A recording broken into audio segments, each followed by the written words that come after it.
Friday, LeVar. Yeah, man. Good day to you all. What up, Brew? What's up, fellas? Let's finish strong. J-Mac, you look better in the tie. Let's hope you have better takes in the tie. Yeah, well, my wife told me I'm dominating this week. I might as well wear a tie for Friday. Let's get started. Before the Nets were eliminated by the eventual champion Bucks, Kevin Durant was hooping at an all-time high.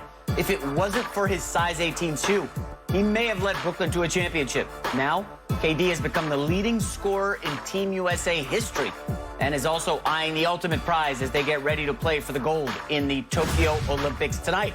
Chris Broussard, we're starting with you. Is KD the clear-cut best player on the planet? Before I answer this, let's put an end to the blaming KD's shoe size for why they didn't finish off the Bucks. All right, it was a great shot, one of the best shots I've seen in years. But he's had big feet his whole life. He knew what size shoe he wore, so he could have prepared for that and backed up just a smidge. All right, so that's no excuse. But is he the clear-cut best player in the world? I could really play off of this and fudge it by saying, no, he's not the clear-cut best player. But I'm saying, no, he's not the best player in the world. He is the best scorer. He is the best scorer. That's clear-cut. His combination of size, shooting ability, ball handling ability makes him flat out the best scorer.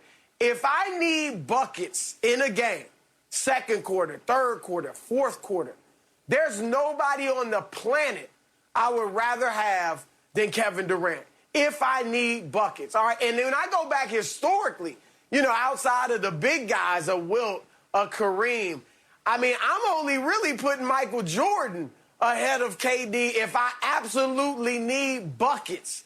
All right, so this dude is one of the greatest scorers we've ever seen. He's flat out unstoppable. People might not believe me, but years before he joined Golden State, I was saying he's a 7-foot version of Steph Curry. You know, I mean, because the dude can score at every level. So I love KD as a scorer. But there's more to the game than scoring. And so, look, a lot of times in the NBA, there is a guy who is the definitive, clear-cut, to use your term, J-Mac, best player in the world, whether they win the championship or not. All right, Michael Jordan was that at times. I say the late 80s, whether they won the championship or not. LeBron James has been that best player in the world for a decade, whether or not they won the championship. We're not in that place right now. It's kind of up in the air. You know, I mean, KD, there's a strong argument. Some would still argue LeBron. Right now, I'm going to give the throne to Giannis. Oh. All right, and I get it. Obviously, he's not the scorer that KD is. But who's the better defender? KD could not have dominated Phoenix on both ends of the floor the way Giannis did. So Giannis is a far better defender. Giannis is a far better rebounder. In transition, I like Giannis just as much, especially when he's got the ball and he goes Euro step and takes it all the way to the cup. Playmaking abilities, you might give the slight edge to KD, but Giannis racks up just as much assists. In fact, his career assist total is higher than KD's. All right, scoring, yes, again, there's no doubt KD is a better scorer. But over the last 4 seasons, Giannis has actually scored more points than Kevin Durant, and he's done it just as efficiently, if not more efficiently. All right? And here's the deal. We know that Giannis has a major weakness with his lack of shooting ability. But if he plays to his strengths, the way he did in the NBA Finals, which is dominating the interior, all right? And when you're on the perimeter, making the right decisions, but not playing point forward for the most part, not playing point guard, not settling for the jumper, he is the most dominant player when he does it inside. All right, just like KD can't be stopped on the perimeter, Giannis can't be stopped inside.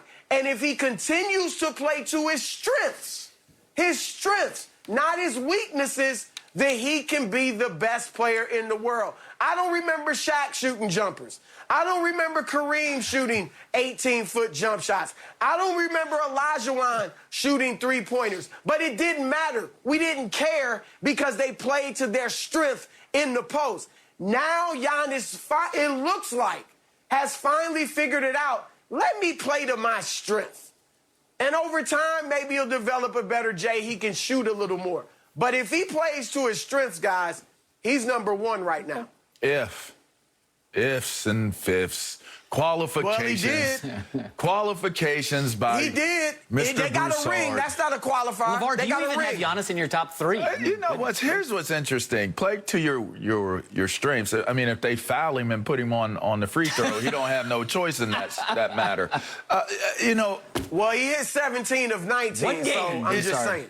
One game. It's great. It's One great biggest game of his life. It's great of you to look at Giannis. Listen, Giannis did something that KD didn't do, which was win with his own team. I will say that. And you didn't put that in your discussion report. Okay, I understand that. We got time. But you know what's interesting about your discussion point is you use the same logic to take away why KD isn't the best player on the planet and actually justified it and qualified it for Giannis. That's crazy to me, but that's good lost. Because when you're talented, I'm lost in your philosophy. I'm going to find you. Don't worry about that. Or it might fly over your head. I don't know, but I'm going to take my shot. Here it is. To say that KD is just a scorer, I think is really, really undervaluing the brilliance that he is as a player. Yes, he isn't the greatest of defensive players. I understand that. He might not even be the best passer in terms of getting the stats for assists and different things like that. I understand that.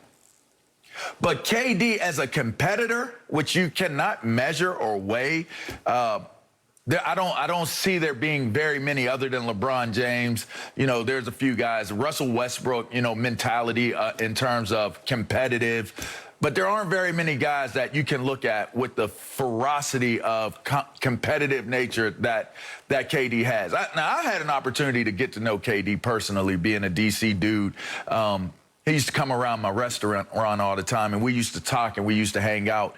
And one of the things that I really, really appreciated about him was his willingness to discuss what he really ultimately wanted to be, the greatness of what he wanted to be, the way he approaches what he wants to be. The dude is a workhorse. So to me, when I look at KD and I say, yes, he is the greatest basketball player on the planet right now, with LeBron being a second, even as old as he is, I look at it from the simple fact that can KD stand up to any situation that comes his way? And I would say more boxes get checked off with KD being able to handle what comes his way in a basketball game than Giannis. And for that fact, I look at KD and I say to myself, he can shoot. He can shoot from anywhere on the court. The NBA is a much evolved game. You don't have to be some great big man like you guys have said. I've listened to you guys. You don't have to have a big man's mentality in today's NBA. In fact, in order to be able to keep up in today's NBA, you have to be able to do what best? Shoot. That's what you guys said. That's the words really? That's the guys words. Those are the words you guys said. I said the Lakers would be the best team in the West. You guys said they don't have enough three-point shooting.